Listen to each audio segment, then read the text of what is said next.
Pare-pare selalu punya cerita bahkan jika kita membahas dunia pertanian padi. Yang biasanya kita hanya mengetahui beberapa kabupaten di dekatnya sebagai pelaku tani padi. Namun ternyata Pare-pare juga memiliki pelutani padi tersebut. Di tengah modernisasi yang menerpa, para petani tetap menjalankan keseharian mereka, baik dalam memberikan perawatan pada sawah dan mempersiapkan ladang dan tanah garapan. Petani padi sangat memiliki peran penting dalam kehidupan pangan, oleh karena itu sepatutnya ada perhatian khusus untuk mereka, baik dalam perkembangan maupun mempertahankan eksistensi mereka.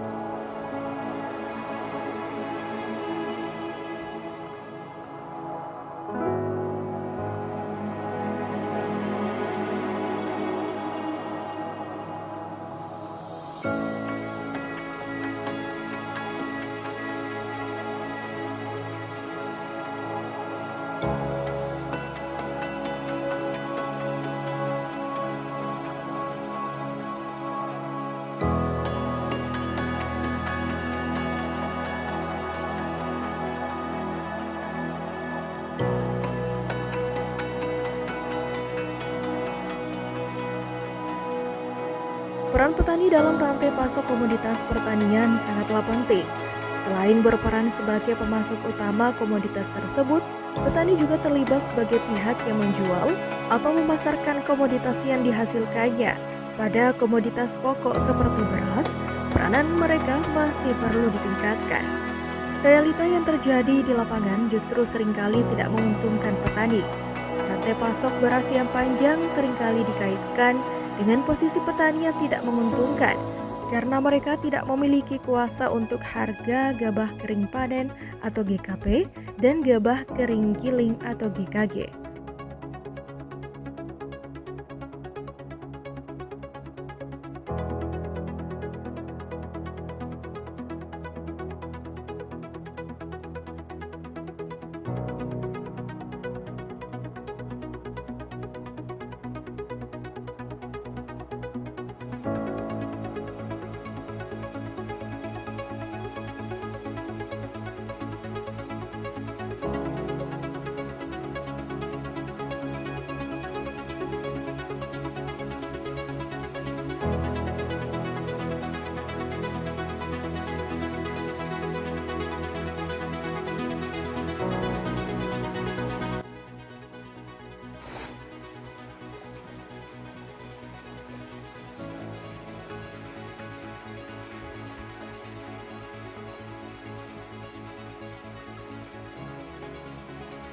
Petani tidak memiliki posisi tawar yang menguntungkan saat bertransaksi karena harga komoditas yang mereka hasilkan sangat bergantung pada pasar. Alhasil, petani hanya bertindak sebagai price taker dan bukan price maker. Selain itu, harga pokok pembelian atau HPP yang ditawarkan Bulog sebagai perwakilan pemerintah tidak jarang lebih rendah daripada harga pasar. Petani akhirnya tidak memiliki pilihan untuk mendapatkan keuntungan. Alih-alih menjual kepada Bulog, banyak petani yang pada akhirnya lebih memilih menjual hasil panennya kepada tengkulak karena mereka menawarkan harga yang lebih tinggi daripada Bulog. Tengkulak jugalah yang seringkali membantu memberikan modal dan akses pasar pada petani. Selain harga, hal lain yang membuat petani berhubungan erat dengan tengkulak adalah akses transportasi, bongkar muat, serta harga kemasan dalam karung. Beras lokal dari petani melalui 4 hingga 6 pelaku distribusi sebelum sampai di tangan konsumen. Awalnya, petani akan menjual padi yang sudah dipanen kepada tengkulak atau pemotong padi yang akan mengeringkan padi dan menjualnya ke pemilik penggilingan. Setelah padi digiling menjadi beras, pemilik penggilingan akan menjualnya kepada pedagang grosir skala besar yang memiliki gudang.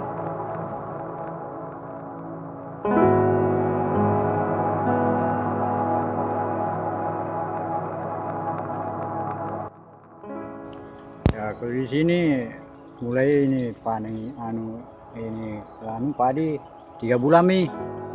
Ini baru panen 3 bulan ya 5 hari. baru panen toh. Iya. Terus itu kalau sudah kita panen mengulang kecil lagi. Oh, mengulang lagi. Turun sawah kita, Turun sawah turun ya. sawah lagi. Hmm. Bulan-bulan 4 mana kecil lagi, menanam kecil Menanam lagi. Menanam Oh, lagi. Iya, iya. Bulan anang itu kalau ada begini panen kecil lagi sih. Panen lagi bulan 6. Bulan 6 Hmm. itu saja. Berapa tahun makin di sini, Pak? Wah, lama Kak di sini. Dari tahun? Kalau di sini juga, di sini Kak tinggal di sini saja. Oh. Lahir di sini. Lahir di sini. Ya. Ya,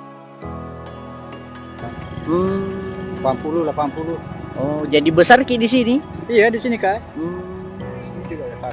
Atas nama siapa tadi, Pak? Adul Fatah. Abdul Fatah. Ya. Jadi ini berapa Ki kelola? 2 kali panen di sini. Berapa orang Ki?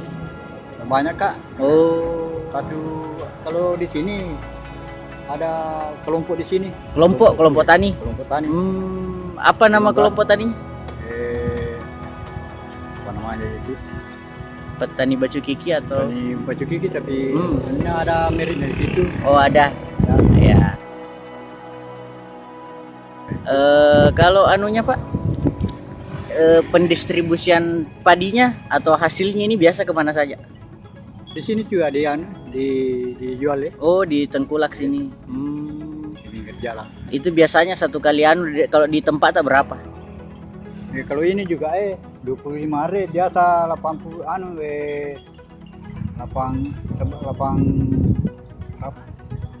17 karung biasa ini. 17 karung gabah kering. Iya ya. 25 hari. 25 are. Oh, iya. Kalau 1 hektar 50 hari itu biasa 30 karung. 35 karung. Kalau biasa jadi padinya biasa 46 karung. Iya. Gitu saja. Tapi kalau apa namanya? Penyuluhan dari pemerintah pernah ada sentuh? Iya, pernah nih. Ya, Ini ada di itu kapan biasa? Kalau ada itu mau naik padinya, Ya. ada nih penyuluh. Lihat tuh Hasilnya atau prosesnya? Hasil prosesnya. Iya. Oh. Itu saja. Ya, Pak, makasih banyak.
Bismillahirrahmanirrahim. Assalamualaikum warahmatullahi wabarakatuh.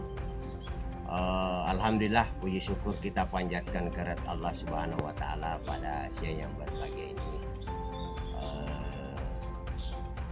Kami dari Dinas Ketahanan Pangan, tentunya payung hukum kita adalah Undang-Undang 18 tahun 2012 tentang pangan.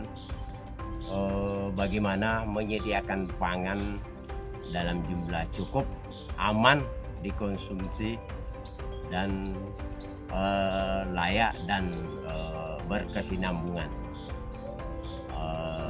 Kami dari Dinas Ketahanan Pangan, Kabid Ketersediaan, Kerawanan dan Distribusi Pangan, tentunya tugas pokok dan fungsi kami adalah bagaimana 11 komoditi strategis pemerintah, kami berusaha agar ketersediaan stok pangan dan distribusinya dalam bentuk data kita selalu update, dan termasuk bagaimana cadangan pangan yang ada di masyarakat maupun cadangan pangan pemerintah selalu dalam kondisi tersedia. Untuk terkait dengan pasokan beras yang ada di Parepare, utamanya produksi beras yang dihasilkan oleh petani kita di Parepare, karena kita tidak pungkiri bahwa potensi pertanian kita di Parepare jumlahnya terbatas, sehingga produksi atau beras yang dihasilkan Parepare itu tidak cukup untuk dikonsumsi warga Parepare. Olehnya itu perlu dengan adanya wilayah-wilayah tetangga kita seperti Sidra, Pindrang yang memenuhi beras kita di Parepare. Hanya kita tidak pungkiri, walaupun potensi kita itu terbatas, kecil, tapi kita akan berupaya bagaimana memproduksi beras atau padi yang ada di Parepare. Mengingat Parepare ini walaupun potensinya sedikit, tapi sudah 2 kali panen. Alhamdulillah petani kita. Parepare potensi kita ini walaupun terbatas, sekarang ini sudah 2 kali panen dari beberapa kelompok tani yang memproduksi padi kita. Dan memang kita tidak pungkiri bahwa walaupun potensi yang terbatas ini, kecil ini, tapi kita akan berupaya memaksimalkan potensi tersebut. Terus untuk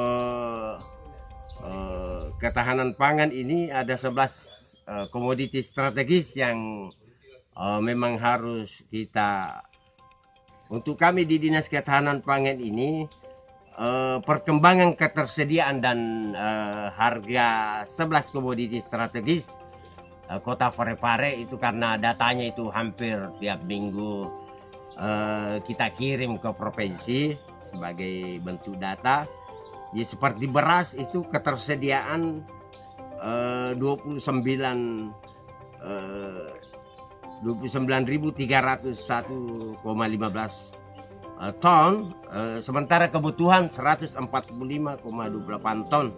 Jadi ada neraca atau selisih 29.245,87 ton, termasuk harga. Jadi kami ini termasuk harga distribusi dan pasokan yang kami kita tangani.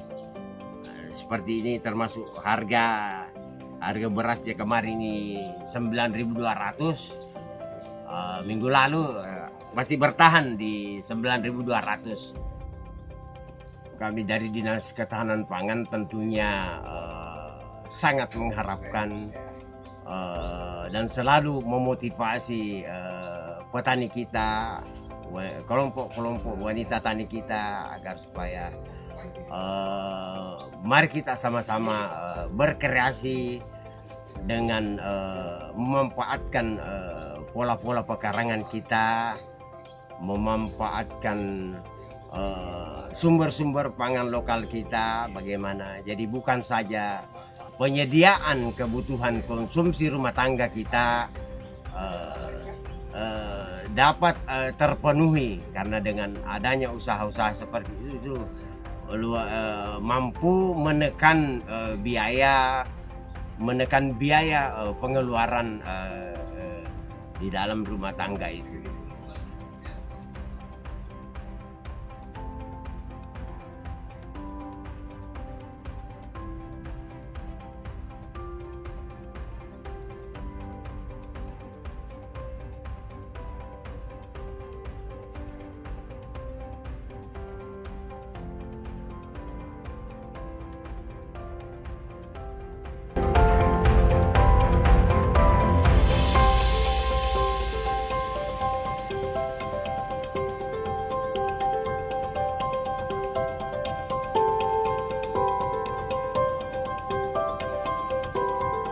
Setelah itu, pedagang grosir skala besar tadi menjual beras tersebut ke pedagang grosir skala kecil di pasar, tingkat provinsi atau ke pedagang grosir antar pulau. Pedagang grosir inilah yang kemudian menjual beras tersebut ke pedagang eceran. Dalam rantai distribusi beras lokal, margin laba terbesar justru dinikmati para tengkulak, pemilik penggilingan padi atau pedagang grosir. Hal inilah yang menjadi tantangan kemajuan pertanian padi saat ini di tengah pentingnya keberadaan mereka. Peran beberapa unsur-unsur yang terkait dalam pertanian ini sangatlah dibutuhkan keaktifannya, baik dalam kondisi kemunduran maupun berkembang.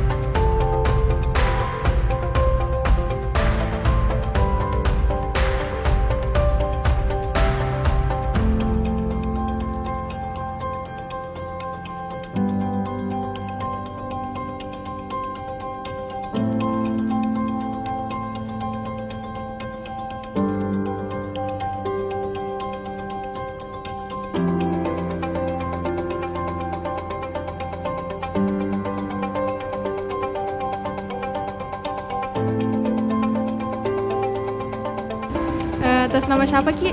Atas nama Aldi Pratama. Ya, Aldi Pratama. Aldi Pratama di. Kalau boleh tahu dari mana asal tak? Di mana tinggal? Pas di Parepare. Oh, Parepare di. Di Soreang memang di mana kan? Di Jompi ya. Di Lapadi Mas sama Oh. Seri. Mereka di sana. Tinggal di sini di Jompi. Oh, begitu di. Kalau boleh tahu ini beras apa saja yang kita jual? Banyak macam, ada Santana, Kristal, yang beras 42, Seperti itu. ada beras 74 juga. Macam. Kalau boleh tahu apa-apa saja perbedaannya itu beras kristal, beras santana. Ini perbedaannya itu kalau nasinya sudah dimasak, ada yang rambut berasnya kayak beras 42, 24.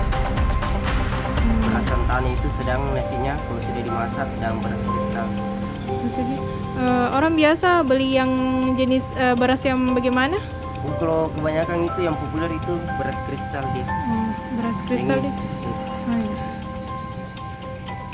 Kenapa orang banyak lebih pilih itu beras kristal? Oh, karena nasinya itu pulen, Oh, sedang bulan deh. ya, sedang tidak Hmm. keras dan lembut. Jadi banyak orang yang yang ambil beras kristal. Ya. Oh, begitu. Biasanya orang ambil beras itu kayak masyarakat kayak penjual kah atau bagaimana? Oh, kebanyakan dari masyarakat, Ya. Oh, gitu deh. iya, dari ibu-ibu rumah tangga. Oh ya. Untuk dikonsumsi sehari-hari Ya, nih. untuk konsumsi sehari-hari. Yang kita jual itu yang per liter kah atau bagaimana? Oh, kalau per liter itu di sini bisa juga per kilo, tapi beda harga lagi. Jadi Misalnya per liter itu, misalnya ini 7.500, kalau per kilonya itu 9.000. Berapa tahun Maki menjual beras? Itu sudah 3 tahun, mulai dari awal tahun 2017. 2017 Ki. Ya. Bagaimana menurut Ta ini perkembangan berjualan beras selama pandemi? Alhamdulillah kalau usaha Beras. yang dirintis ini alhamdulillah baik-baik saja. Karena kan beras Selalu pokok Ji. sehari-hari gitu. Ya, selalu lancar aja alhamdulillah.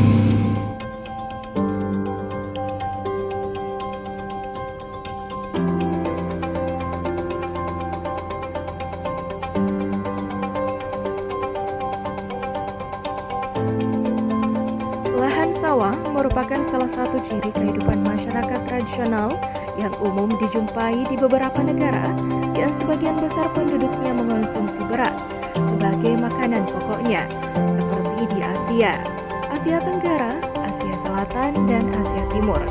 Lahan sawah yang merupakan ciri kehidupan masyarakat tradisional sudah ada sejak zaman purba. Bukti-bukti bahwa lahan sawah sudah ada sejak zaman purba menurut Rostam dan Anwar tahun 1984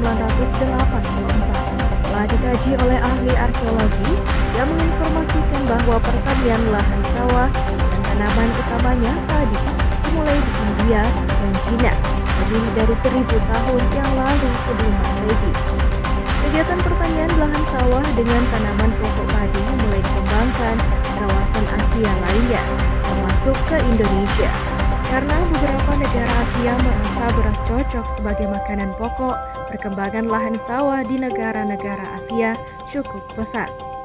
Lahan pertanian yang berupa lahan sawah biasanya dicirikan oleh adanya pematang yang mengelilinginya dengan maksud untuk membatasi antara bidang lahan sawah satu dan bidang sawah lainnya. Di samping itu, pematang lahan dibuat juga untuk tujuan mencegah keluar masuknya air secara berlebihan, sehingga kondisi air dapat diatur sesuai dengan kebutuhan. Ciri lain lahan sawah ialah jenis tanaman yang ditanam pada lahan sawah, biasanya tanaman pokok padi pada musim hujan dan tanaman palawija atau kacang-kacangan, jagung, umbi-umbian, sayuran, kacang panjang, sawi, lombok, dan bawang merah, maupun buah-buahan seperti melon, pepaya, dan semangka, dan tanaman lainnya. Keberadaan lahan sawah memiliki banyak fungsi, baik untuk kehidupan manusia maupun lingkungan. Fungsi lahan sawah bagi kehidupan manusia, selain sebagai penghasil bahan pangan, juga merupakan salah satu sumber pendapatan, tempat bekerja, tempat rekreasi, tempat mencari ilmu, dan lain sebagainya. Fungsi lahan sawah bagi lingkungan dapat dilihat dari fungsi lahan sawah sebagai tempat hidup berbagai tumbuhan, tempat berkembang biak berbagai organisme hidup seperti cacing, berbagai serangga, burung, belut, ular, dan organisme lainnya, berperan dalam mencegah terjadinya banjir, erosi, maupun tanah-tanah longsor. Meskipun demikian, jika tidak dikelola dengan baik, lahan sawah juga dapat menimbulkan dampak negatif terhadap manusia dan lingkungan, seperti pencemaran air, tanah, dan udara akibat penggunaan bahan kimia dan mekanisasi pertanian.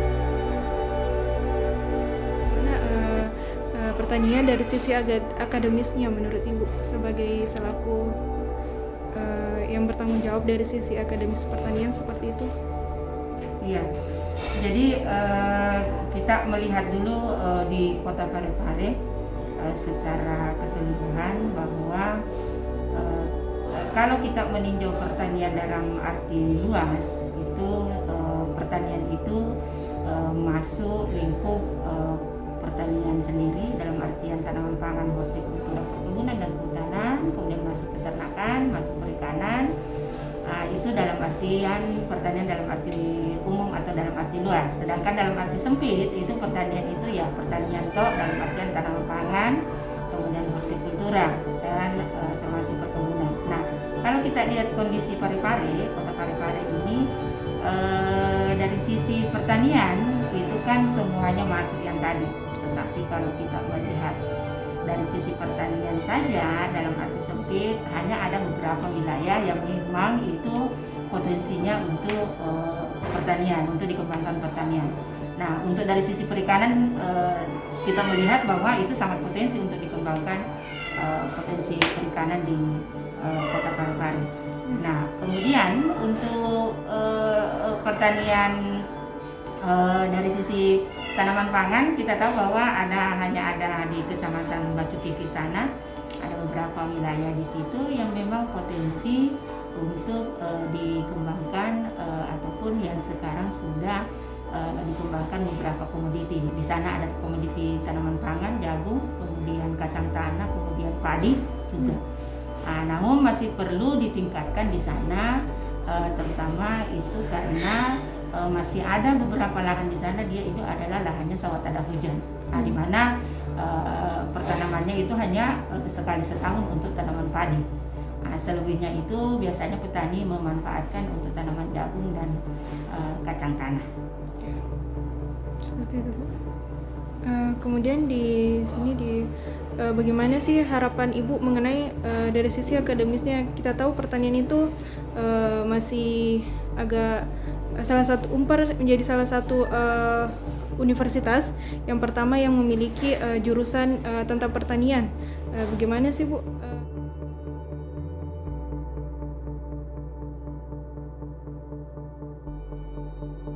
Pertanian ini untuk lebih dari sisi akademisnya itu lebih ditingkatkan lagi, Bu. Begitu, Bu. Iya.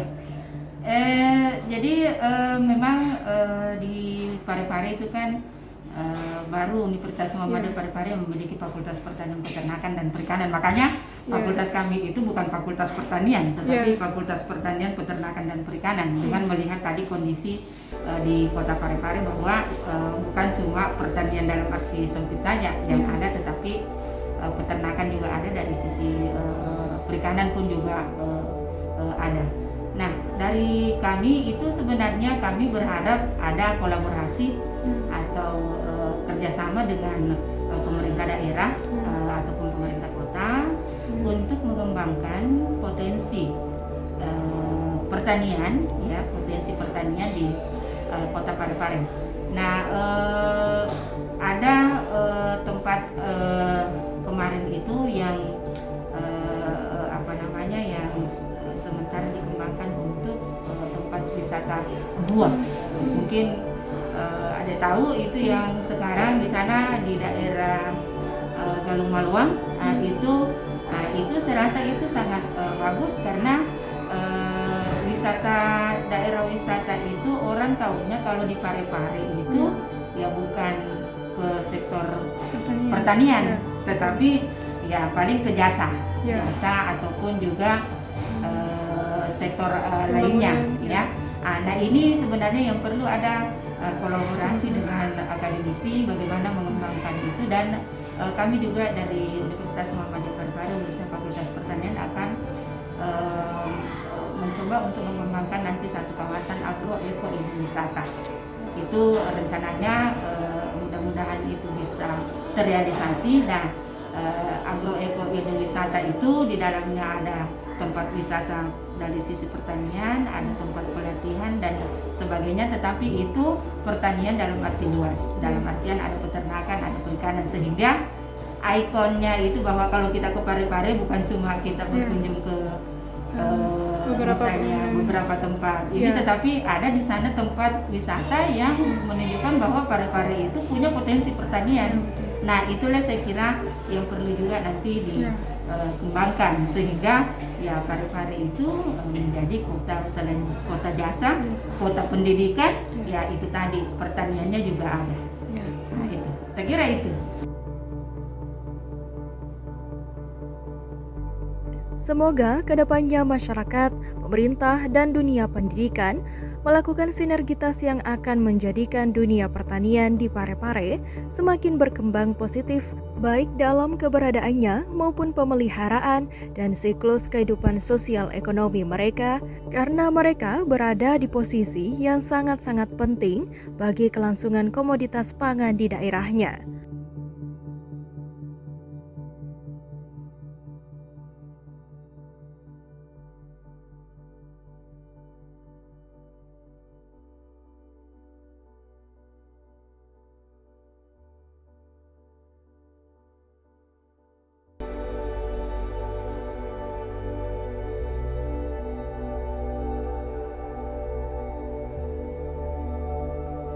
Hamparan hijau yang luas, tetesan butiran embun yang sejuk, menghias dan melekat kilau mutiara terbiaskan.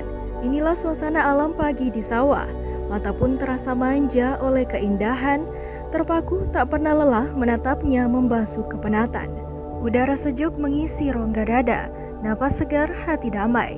Indahnya kedamaian ini, rumput yang ikhlas terinjak oleh kaki. Semoga Tuhan Yang Maha Esa memberikan berkat dan rahmat-Nya untuk mereka yang sedang melanjutkan kehidupan mereka di hamparan hijau sawah.